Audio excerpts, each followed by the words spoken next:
Bismillahirrahmanirrahim. Assalamualaikum warahmatullahi wabarakatuh. Alhamdulillahirabbil alamin. Allahumma shalli ala sayyidina Muhammad wa ala ali sayyidina Muhammad. Hadirin para jamaah yang dirahmati Allah Subhanahu wa taala dan pemirsa IMAN TV serta TVRI Sumatera Selatan dimanapun Anda berada.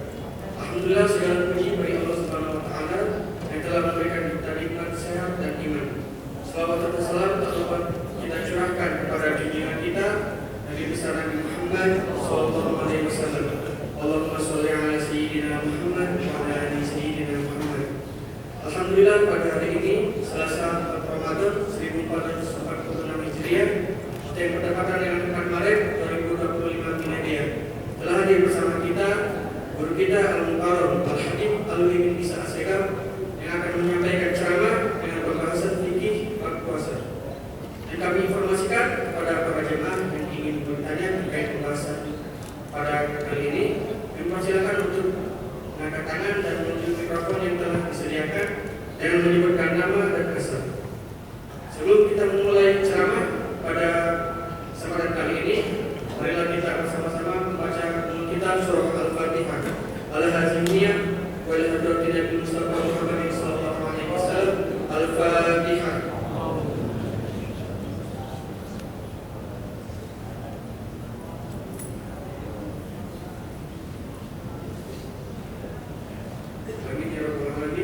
Selanjutnya marilah kita dengarkan ceramah yang akan disampaikan oleh guru kita Al-Habib Alwi bin Isa Assegaf.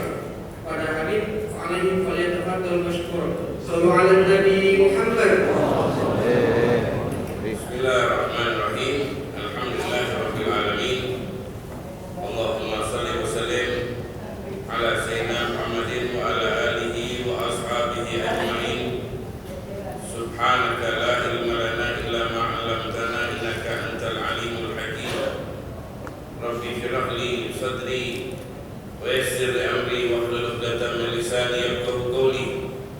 Nawaina ta'allum ta'lim wal naf'a wal intifa' wa tadhakkur wa tadhkir wal ifadah wal istifadah wal hatha ala tamassuki bi kitabillah wa sunnat rasulih wa dilala 'ala al-huda wa du'a ila al-khair ibti wa amradatillah wa qurbihi wa tawabih.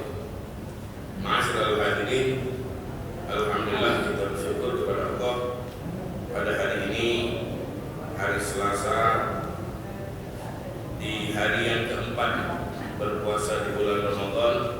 Mudah-mudahan Allah mudahkan kita untuk menjalankan ibadah puasa, tidak keluar bulan Ramadan kecuali dosa kita sudah diampuni oleh Allah, derajat kita dimuliakan oleh Allah Subhanahu wa taala. Amin ya rabbal alamin.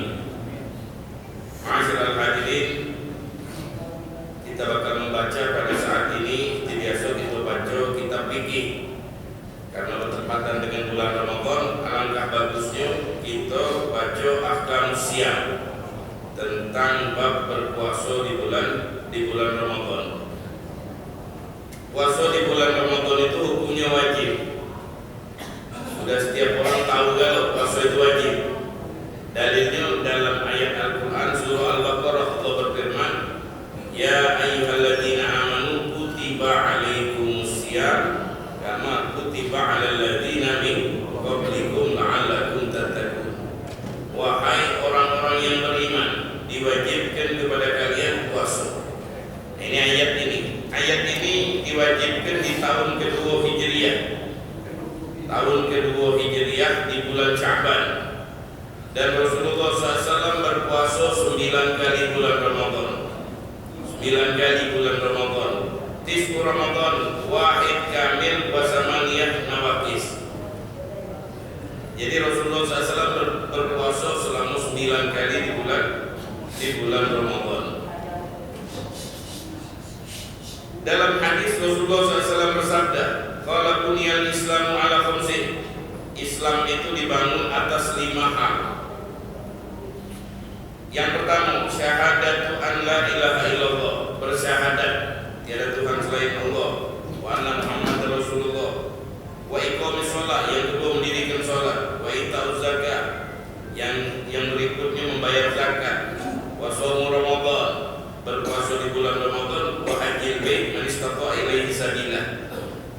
dalil-dalil yang menunjukkan bahwa puasa itu hukumnya wajib. Tidak kata uzur lagi wong yang tidak berpuasa. Kalau ada wong yang tidak berpuasa, dia mengingkari kewajiban puasa ini, dia ingkari. Dia mengatakan tidak wajib puasa, aku tak galak puasa, hukumnya kafir. Hukumnya kafir, makanya hati-hati ya, jangan sampai dia mengingkari kewajiban puasa di bulan Ramadan. Tapi kalau dia malas, kenapa tidak puasa malas, maka dia telah melakukan dosa besar. Hati-hati, wong yang sanggup berpuasa tanpa uzur, tidak sakit, tidak musafir, dia tidak berpuasa di bulan Ramadan, itu melakukan dosa besar. Kalau dalam hukum Islam wong ini ditahan, tidak diinjak makan dari pagi sampai sore, hukum dimakan. Karena dia tidak mengingkari, karena dia malas, dia tidak kafir, tetap dia muslim, tapi melakukan dosa besar. Kenapa? Beda dengan kafir sama wong yang melakukan dosa besar. Dia muslim, dikuburkan di pemakaman muslim, dia cara Islam. Kalau Allah maafkan, kalau dia benar-benar taubat, dimaafkan oleh Allah, dia diterima taubatnya oleh Allah, masuk surga. Kalau dia tidak dimaafkan oleh Allah, dihukum sebelah dosanya baik, habiskan surga. Itu bedanya sama non-muslim. Kalau yang non-muslim, orang kafir, dia tidak masuk surga sama sekali. Tak ada yang namanya kecuali rahmatnya Allah. Kalau sudah Allah yang punya kehendak, lain begitu. Jadi berpuasa di bulan Ramadan hukumnya wajib. Kemudian yajibu shaum Ramadan al-umum istiqmali Sya'ban salasina yawman. Kalau sudah bulan Sya'ban sempurna 30 hari. Kayak kemarin begitu. Malam Sabtu nunggu kalau seandainya di Indonesia ini tidak melihat bulan, maka malam Sabtu itu mesti kita belum puasa. Kalau tidak melihat bulan, ini kita ini malah di bulan. Sempurnakan bulan Sya'ban 30 malam, 30 hari. Tapi karena kita kemarin melihat bulan dan di sidang isbat kan sudah dilihat di Aceh berapa derajat, maka wajib kita puasa. Dan cara berpuasa itu ada yang ala sabilil umum, melihat bulan diputuskan, di sidang isbat kan, atau dengan hisab. Dua-duanya boleh kalau seandainya kami nak hari Sabtu tu lah lembaga puasa, hari Sabtu tu lah sudah dihisap oleh Muhammadiyah. Hari Sabtu pun tu diri kami pribadi, Ustaz segala boleh macam ini. Jadi tak usah jadi masalah antara hisap sama ru'yah, tak usah jadi masalah. Hanya itu sobe gitu masalah. Yang lembaga hari ini melok hisap tidak berbagian lembaganya ini. Yang lembaga melok NU tidak berbagian ini. Uji wong yang tidak puasa untuk tidak puasa hari ini. Menang dia. Jadi buat apa yang macam itu hilafiat antara ulama itu biasa. Dalam ilmu terutama ilmu fikih itu biasa hilaf antara ulama. Kalau antum baca dalam kitab fikih Ibn Hajar sama Imam Romli itu sering tidak bersepakatan dalam pendapat. Mereka biasa tidak bermusuhan. Ilmu fikih ini luas. Jadi bukan artinya wong yang tidak sepahaman sama kita musuh gitu. Bukan, itu namanya wong yang punya hati tipis, dadanya sempit. Tidak macam itu. Imam Syafi'i sama Imam Malik sama Imam Ahmad bin Hanbal luar biasa penghormatan Imam Syafi'i kepada Imam Ahmad bin Hanbal. Imam Syafi'i waktu Imam Ahmad tentu dari penjara, beliau ngirim surat, kirimkan bajunya Imam Ahmad bin Hanbal. Padahal Imam Ahmad bin Hanbal mengitnya. Akhirnya dicuci oleh Imam Syafi'i bajunya, digandamnya, sudah dicuci, bersihnya, dimasuknya di baju, dibasahinya mukul. Padahal Ahmad bin Hanbal mengitnya. Padahal Ahmad bin Hanbal itu meriwayatkan pendapat-pendapat lama Imam Syafi'i. Imam Ahmad bin Hanbal juga beliau mengatakan Syafi'i itu kal-afiyah lil jasad. Syafi'i itu obat untuk badan kami. Syafi'i itu bagaikan matahari untuk dunia. Kalau kata matahari penyakit tanggal untuk dunia. Artinya itu pujian Imam Ahmad kepada Imam Syafi'i. Jadi dalam hilaf dalam fikih itu biasa. Yang sekarang mau ngawam yang tidak ngerti. Nah ini lembaganya lagi ini Ustaz, betul tak? Antara bermusuhan gitu sama lembaga besar dosa bermusuhan. Sehingga yang tadinya pengen hatinya bersih, sehingga tak kelar-kelar gampang dia berdomba umat Islam. Umat Islam itu gampang dia berdomba. Nah ini sebabnya karena orang gampang. Maka Makanya ngomongnya jangan gampang terprovokasi. Dipanasi sedikit ngajak bojo. Tidak dalam ilmu fikih dan tidak macam itu. Biasa dalam khilafiyah dalam hukum fikih. Dalam hadis disebutkan marawatul li anna arabiyan syahida inda nabi bi ru'yatihi wa amara an-nas bi siyamihi. Rasulullah SAW dengan kabar Arabi itu pedalaman, Badui maksud itu. Dia mengaku di hadapan Nabi, aku semalam nengok bulan, aku melihat bulan ya Rasulullah tadi. Akhirnya Rasulullah merintahkan puasa, yang lain puasa kalau kata Rasul. Boleh macam itu kalau dia bisa melihat bulan. Artinya kita ini dalam masalah bulan ini lemah melok pemerintah adalah bukan anak nolong melok pemerintah, anak dewan pemerintah tidak. Kenapa? Kalau dibahas ke kasar yang paling lemah melok pemerintah. Dia suruh ngeke dengan ngeke, dia keke kan salah keke kan. Dia yang ngeke bulan. Ya kan? Kamu ngikut di bulan keke lah dewe dengan mana cara ngeke itu musibah gimana di keke mahal pula. Tidak dikekeh. Makanya yang paling lemah itulah pemerintah sudah. Dia yang begawi dari sore mentu, dia duduk di rumah ngopi nyantai, dia tegak sampai jam 8 balik rumah jam 11 malam. Itu tidak tahu apa. Itulah berkabar yang paling lemah ini itu. Tidak hitung makin hisab gitu. Nah makanya masalah ini tidak usah dipermasalahkan terlalu gitu. Yang penting serahkan semua hukuman kita, pemerintah kita, buka PTP modal kita. Malam lebaran atau besok mau puasa, buka TV, ada sidang isbat, ujinya puasa, belok, ujinya belum, tidak. Kaget nak lebaran kaget, itu lagi, buka lagi TV. Katanya 2 hari, 3 hari atau sehari lagi lebaran, ikut. Mambah lagi puasa, oke. Lemah kayak gitu, tidak capek-capek. Tidak pening kepala, tetap duduk di rumah. Kita punya pemerintah, hukum dia kita jalankan. Banyak alim ulama di situ. Kalau wasaumu wa huwa as-saum masdarani asyam lugatan al-imsak. Apa itu puasa? Puasa itu menahan diri, nahan diri kita bertahan. Makan tahan. Nah, itu puasa, tidak makan, tidak minum. Bukan itu baik. Nahan mulut, tidak ngantoi wong, tidak misui wong, tidak nyaci-nyaci wong. Nah itu puasa itu namanya itu. Jadi al-imsak menahan diri, tidak ngomong, itu puasa. Wa fi syar'i dalam istilah fikih wa syar'an imsak an mufattirin biniyatin maksusatin min nahar qabilil lisawmi bin muslimin aqilin tahirin bin haidin wa nifas. Jadi menahan dari yang membatalkan puasa. Apa yang membatalkan puasa? Banyak yang membatalkan puasa. Ada yang membatalkan puasa, ada yang menghilangkan pahala puasa. Yang membatalkan puasa masuknya makan minuman dari lubang-lubang tertentu, dari lubang mulut, lubang kuping, lubang hidung, lubang kemaluan depan belakang. Jangan sampai masuk benda, baik benda itu makanan atau bukan makanan. Kalau angin tidak apa-apa, angin tidak apa-apa.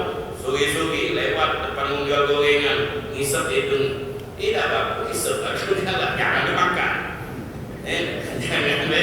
Jangan dimakan. Kenapa? Karena itu bukan makanan, itu angin. Tidak apa-apa. Nah, jadi jangan masuk benda. Kalau ada bendanya batal. Kalau negatif bendanya tidak batal. Jadi menahan diri dari yang membatalkan. Ada lagi yang muhbitat. Muhbitat artinya penghapus pahala puasa. Jadi dari pagi sampai sore tidak boleh apa-apa gitu. Pergi ke pasar dari pagi sampai sore tidak boleh apa-apa. Mana dia galah? Tidak boleh pahala kita puasa. Apa? Dalam hadis kata Rasulullah, khamsun yufattir nasaih, 5 hal menghapus pahala puasa. Jangan dilakukan di bulan Ramadan. Al-ghibah, ngatoi wo, gosip wo. Jangan dilakukan, ini habis pahala kita. Wal kidib, bohong, dusta. Jangan dilakukan ini, yang notai. Kemudian an-namimah, ngadu domba. Si anu ngomong ni kau kata anaknya kaum ini, anaknya kamu ini. kamu ini itu kamu. Ini namanya ngadu domba. Hati-hati ngadu domba ini bahaya, dosa susah ya. Al-ghibah kadalik. Kemudian apa dia? Al-yaminul ghamus, sumpah palsu. Sumpah palsu. Yang kelima an-nadhar bi syahwat, yang ke pasar, yang ngetudai rumah, hati-hati matonya. Yang malam-malam betino di jalan, hati-hati. Itu dijaga matonya, jangan sampai tergesit kepengen gitu. Itu bisa membatalkan pahala puasa. Itu jangan sampai melakukan hal-hal menghilangkan pahala puasa kita. Kemudian biniyatin, maksud dengan niatnya di malam hari. Malam yubayyitin niyah minal lail fala siyamalah, kata Rasulullah. Niatnya di malam hari. Malam itu dalam istilah fikih dari adzan maghrib sampai adzan subuh itu malam. Kalau dong tanya Ustaz, boleh tak niat habis maghrib? Boleh. Boleh tak niat habis isya? Boleh. Habis tarawih? Boleh. Sahur boleh. Jangan habis adzan subuh, jangan sesegak. Habis niat makan, minum, tidur, campur suami istri bebas. Jadi niatnya tiap malam. Itu menurut mazhab Syafi'i niatnya tiap malam. Malam ini niat, malam tadi niat, malam ini kaki ini malam ini niat lagi. Nawaitu shomaluddin ada niat. Malam besok niat lagi. Ada sebagian mazhab ini nambah ilmu deh, bukan mazhab kita. Jadi cukup niat malam pertama. Nawaitu shom syahr Ramadan hadisanati kullahu. Aku niat puasa bulan Ramadan tahun ini karena Allah sebulan penuh. Tak usah niat lagi, itu mazhab yang lain. Kalau mazhab yang kita, mazhab Syafi'i, kalau kita bermazhab Syafi'i, contoh mazhab Syafi'i kalau di sini, itu niatnya tiap malam. Malam ini niat, malam besok niat, malam besoknya lagi niat. Nawaitu shoma ghadin an adai fardhi syahri ramadhani hadhihi sanati lillahi ta'ala. Boleh Ramadhani, boleh Ramadhana, dua-duanya benar ya. Cuman kata ulama nahmunya Ramadhani lebih bagus dari karena untuk nilai ke hadis sana. Keseseraan ini jadi masalah ini. Ramadhani seserah. Jadi yang bagus Ramadhani hadis sanati lillahi ta'ala. Jami'innaha puasa untuk siang hari dari adzan subuh sampai adzan maghrib. Hati-hati. Azan itu menunjukkan waktu masuk. Azan subuh, Allah berhenti makan, belum kelar laju terus. Tidak baca itu azan itu sudah masuk waktu, bukan belum masuk waktu azan. Jadi begitu azan berhenti makan. Boleh tak Ustaz? Pung lagi nama beduk azan Allahu Akbar, kami buka Ustaz. Boleh. Allahu Akbar itu waktu masuk, kami berbuka. Boleh. Kalau adzan subuh, begitu Allahu Akbar lagi makan, lepaskan, keluarkan. Apa yang ada di mulut dikeluarkan. Sudah masuk ya sebelum adzan. Terus setelah saat belum kelar, lain-lain apa belum. Setelah makan, batal puasa gitu. Nah, jadi sebelum adzan itu, waktu itu sudah masuk. Jadi adzan artinya lah masuk. Bukan adzan dulu, la ilaha illallah baru masuk. Itu maksudnya. Tapi adzan waktunya lah masuk. Kalau min muslim syaratnya puasa untuk Islam, non muslim ya laju lah, tidak makan tidak minum laju lah, tapi tidak ada pahala. Syaratnya masuk Islam dulu. Kalau dia masuk Islam, baru dia boleh puasa, baru mendapatkan pahala. Jadi dalam hukum fikih itu ada ibadah, ada niat. Ibadah itu ada niatnya, sholat itu ada niatnya, puasa ada nawaitunya. Zakat ada niatnya, nawaitu. Haji ada niatnya. Masuk masjid etikaf ada niatnya. Nah ibadah yang ada niat itu, yang ada niat itu harus orang Islam melakukannya. Tidak boleh non Muslim melakukannya. Kenapa? Karena syaratnya niat itu Islamnya orang yang berniat itu, pelakunya itu harus Muslim. Ada ibadah yang kata niat. Sedekah, katanya boleh sedekah, tapi tidak dapat pahala. Mungkin di dunia tidak dapat. Boleh tak non Muslim azan? Non Muslim azan boleh. Ada niat dia azan. Nawaitu azan lillahi ta'ala. Udah kata niat. Silakan non Muslim azan baca kok. Baca lagi masuk Islam lah, main enggak. Kemarin kan masalah ucapan selamat Natal banyak heboh, ibut-ibut itu cuma ucapan Ustaz, apa hubungan ucapkan. Jadi kita tidak bercerita masalah hukumnya kan. Jangan kita ucapan itu bahaya. Kalau jaya adzan je. Ucapan itu bisa masuk Islam. Kita ni boleh pahala dari mulut. Zikir ucapan itu, niat ucapan. Jadi pahala kita dan dosa kita termasuk diantaranya dari ucapan. Jangan main-main, jangan. Kita doruroi ya, bergabung ada masalah sama non-muslim tidak. Buat apa kita mengucapkan? Tak kata penting mengucapkan. Ya yang misalnya dalam keadaan dorong mungkin itu memberi pendapat akwal a'imah, pendapat ulama. Zahirin suci, alhamdulillah itu suci terus ya. Suci artinya tidak nifas. Kalau ibu-ibu yang nifas wajib tidak boleh puasa. Kalau dia puasa boleh dosa. Jadi ini siapa orang yang wajib berpuasa. Jadi siapa orang yang wajib syara itu wujud siam salah satu asya. Siapa orang yang wajib berpuasa, sah berpuasa yang pertama orang Islam. Tadi sudah kita jelaskan ibadah yang ada niat pasti pelakunya muslim. Kalau non muslim tidak sah dia melakukannya. Kenapa? Karena syaratnya niat itu Islam menang. Kedua balik dulu. Sudah balik, sudah batas 15 tahun ke bujuk, atau dengan sebab-sebab balik dengan alamat tanda-tanda. Yang ketiga al-aqlu, akal. Mungkin dia kata akal. Ada yang akalnya hilang niat, alias GLO, gilo. Tidak wajib puasa, pagi-pagi ada ngilang, pengen makan. Iya itulah gratis. Kalau dia Islam masuk surga, lemaknya menggilo. Siapa yang ngantar? Hati ngantar, paling gratis kalau menggilo itu gratis kalau bebas. Nak ngapu bebas. Nak solat tidak apa-apa. Tidak boleh dosa. Menggilo, dekat catatan yang tidak ganti. Kalau dia meninggal, tidak usah ditahlil. Kenapa dia ditahlil? Dosa kita ganti. Cuma lah jadi tradisi itu ditahlilkan.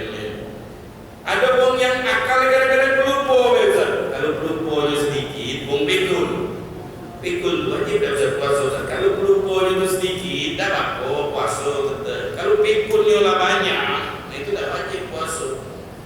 Kenapa? Akalnya lah hilang.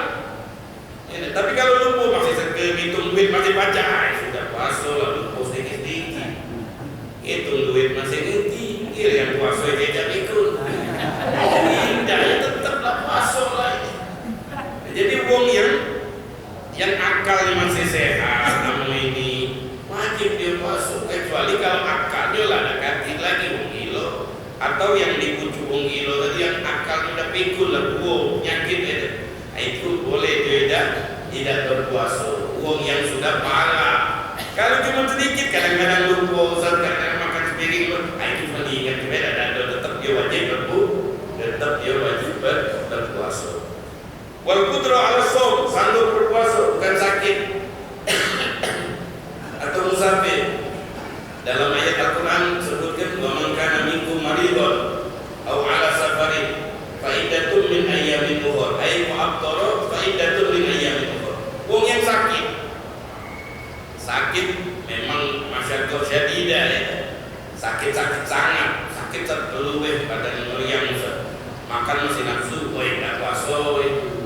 Sakit tadi itu sakit yang berbahaya. Sakit yang berbahaya maka boleh dia berbuka, tidak puasa boleh. Tapi ingat, habis saya kaya bayar. Kami ini pekerja kasar, bergebuk dari pagi yang sore punya nafkah. Kalau kami puasa bisa sakit Ustaz, ini mikul barang berat. Kamu harus pagi-pagi itu puasa dulu.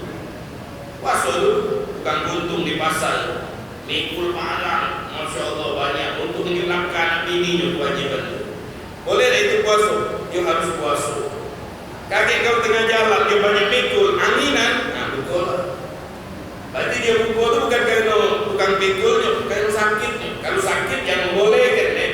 Jadi ada batasan sakit yang memang tidak seluruh penyakit, sakit yang masyarakat syadidah. Sakit kalau dia puasa menyebabkan kematian atau payah atau hampir hilang anggota, mungkin tayammum. Nah itu baru diperbolehkan. Kalau cuma bersin-bersin biasa, makan masih nafsu tuh bikin Ustaz. Wah ini bisa, itu sakit-sakit yang itu ya kuat-kuat ke untuk berpuasa. Atau mungkin tidak sanggup lagi karena itu wa 'alal ladzina yutiqunahu fidyatun ta'amu miskin. Ada wong yang pikunian ini ingat lagi ini. Atau tidak sanggup lagi puasa ini dari ponis oleh dokter yang paham karena penyakit itu. Kalau di rumah kita ada bapak atau yai atau ada nyai lagi pikun, tidak usah puasa dia, tidak usah digodoi. Wa 'alal ladzina yutiqunahu fidyatun ta'amu miskin. Dia cuma bayar fidyah. Fidyah itu beras. Sehari itu satu sok, sehari itu satu mud. Satu mud itu 6,7 on kali ke 30 hari. Oke, pada lebaran ke bayar. Besok lebaran kali ke 6,7 on kali 30 hari. Beli ke beras, niatkan untuk niat fidyah untuk kami. Anaknya yang kami. Nah, jadi kalau kita punya bapak atau punya ibu yang sudah pikun, yang sudah tua, jadi tidak sanggup lagi puasa, yang memenuhi syarat, maka anak tadi harus dia yang menjalankan tugas ini. Dia beli ke beras, dia pikul ke, itu berbakti kita sama orang tua gitu. Jangan kita diam kayak biarlah yang itu berpuasa payu tidak sudah tua itu Ustaz itu dia tidak diurusin, jangan gitu. Itu yang harus mengurus bentuk bakti seorang anak kepada orang tua di saat dia sudah tua. Dia perhatikan. Bapak tidak punya duit, dia punya nafkah. Bapak tidak punya duit untuk beli beras ini, punya tiga ini. Wajib anak tadi punya tiga. Itu siapa? Untuk bapak atau kan itu. Dia kan tidak punya duit lagi. Mana punya duit? Miskin dia. Kamu harus beli tiga. Ini bayar fidyah ini. Kamu harus bayar fidyah ini. Kenapa? Karena bentuk kepedulian kamu seorang anak kepada bapaknya. Ma'asyiral hadirin yang dimuliakan oleh Allah Subhanahu wa taala.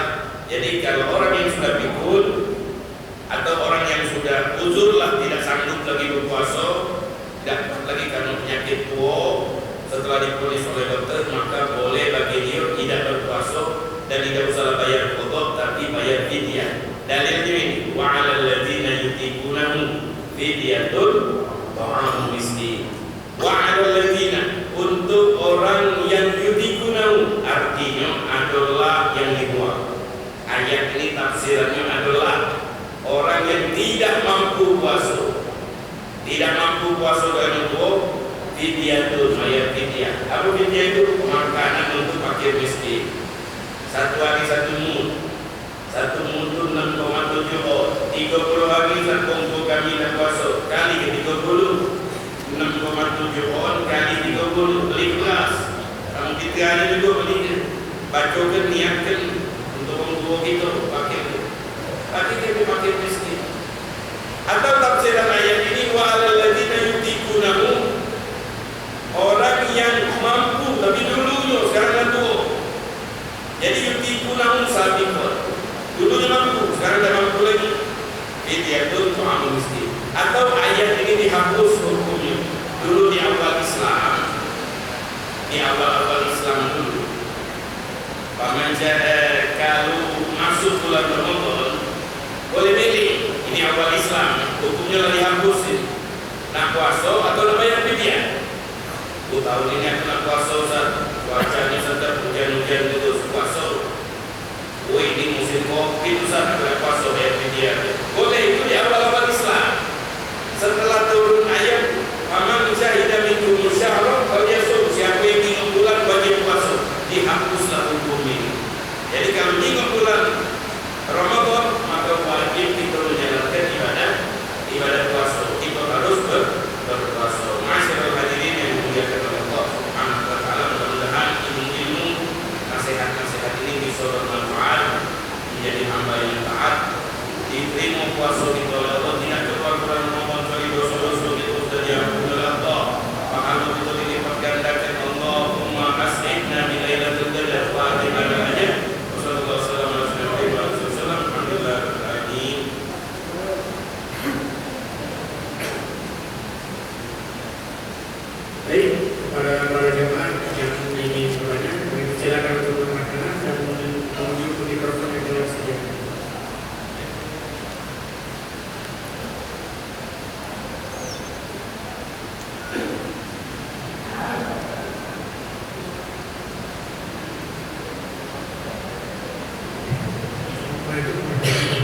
Waalaikumsalam.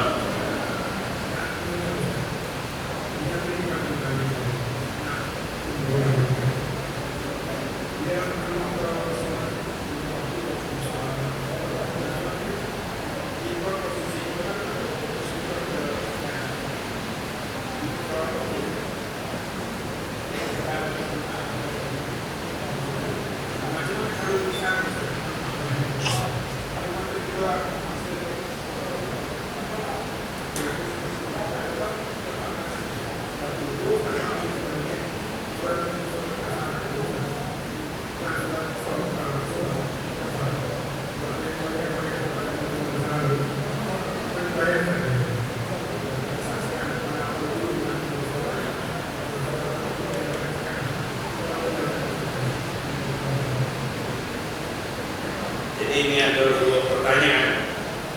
Pertanyaan yang pertama, bagaimana kalau kita sholat di depan Ka'bah, melihat ke tempat sujud atau melihat ke Ka'bah?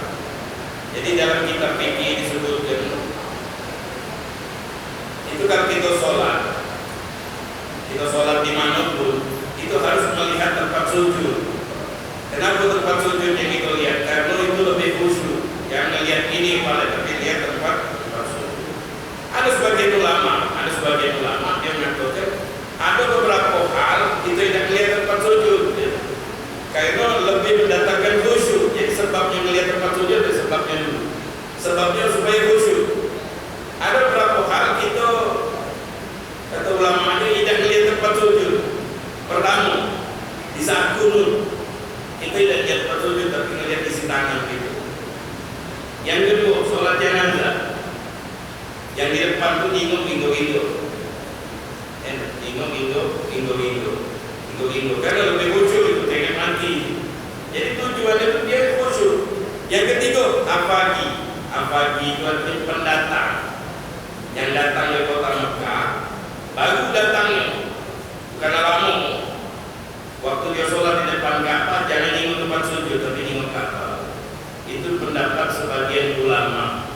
Jadi kita ambil dulu hukum awalnya, bahwasanya melihat tempat sujud itu hukumnya sunnah. Hukumnya sunnah. Kenapa? Sebabnya supaya mendatangkan kekhusyuan. Ada pendapat sebagian ulama dalam kitab fikih, ada beberapa hal katanya yang lebih khusyuk itu di saat kita kunutnya ini, kalau kunutnya ini tempat sujud ya.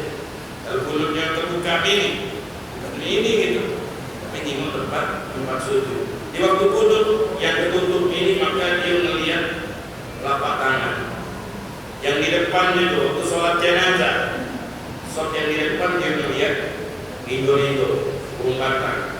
Wong yang baru datang ke Mekah di Ka'bah itu meleleh baju matu. Wong satu biasa setiap hari baru datang. Kalau sholat di depan Ka'bah, maka dia lebih afdal melihat ke Ka'bah dibandingkan dia melihat tempat sujud. Kenapa? Karena mendatangkan kekhusyukan lebih dibandingkan itu melihat ke tempat sujud. Yang kedua, mengkodok sholat ya. Yang kedua pertanyaan tadi itu, kami dulu pernah banyak meninggalkan sholat. Ya kira-kira kan kodok sholatnya. Puasa sholat yang pernah kita tinggalkan, kodok. Misalnya kira-kira kami meninggalkan sholat kira-kira setahun Ustaz, kodok. Jadi mana kalau kodok ya, setiap sholat duhur 2 kali. Sikap sholat duhur wajib, sikap sholat duhur kodok. Sikap sholat duhur wajib, besoknya kodok lagi. Asar itu juga, habis sholat asar sholat lagi kodokan. Habis sholat maghrib lagi kodokan. Kira-kira gitu. Inilah cara taubatnya kita, supaya kita taubatnya diterima oleh Allah. Boleh sholat duhur, habis itu sholat duhur lagi, setelah sholat duhur pertama kodokan. Bukan digabungkan, kalau digabungkan tidak boleh. Ada beberapa sholat yang boleh digabungkan. Bisa sholat duhur tadi sama sholat duhur kodok. Mikot sholat niatnya tidak boleh ya sana. Jadi niat situ. Ada beberapa sholat yang bisa digabungkan. Ada sholat sunnah. Ini sebagian ulama fikih, sebagian pendapat ulama fikih. Itu sholat raweh tiap malam. Niatnya satu kodok ababi.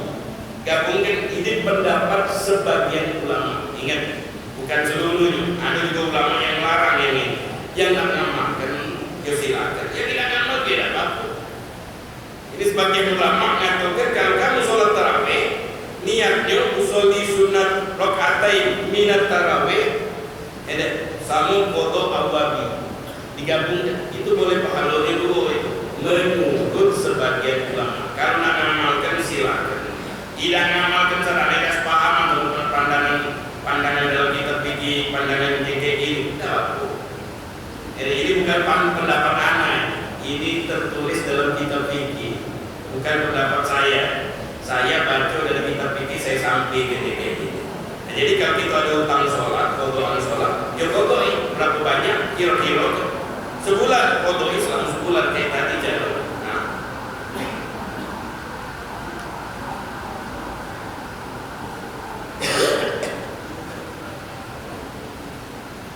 Bagi para jemaah yang ingin bertanya, kami persilakan.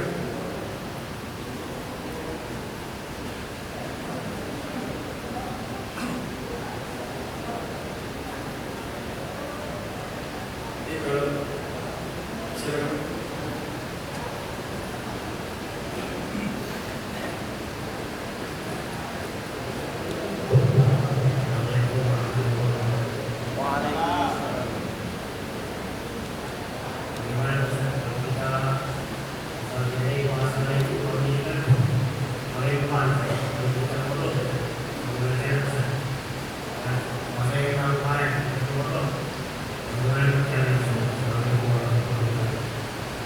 Jadi kalau ada utang puasa tahun kemarin 11 tahun untuk foto ini, habis saya kayu untuk foto ini. Kira Ramadan ini sekalian puasa ini boleh iso. Ini khusus untuk Ramadan nih, tidak boleh digabung gitu ya.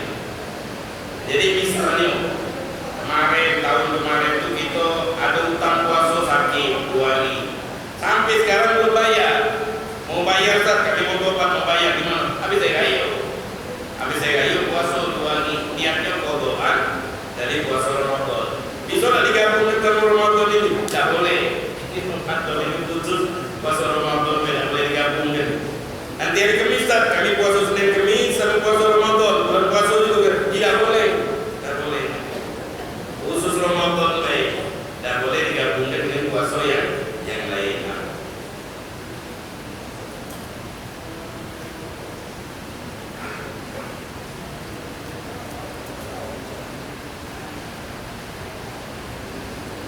Alhamdulillah, syukur jazakallahu khairan kepada Al-Mukarram Al-Habib Ali Isa Sekar yang telah menyampaikan ceramahnya.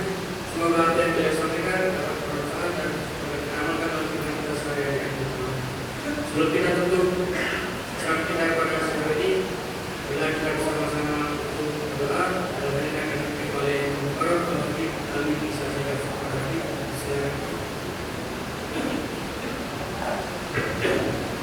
Alhamdulillah.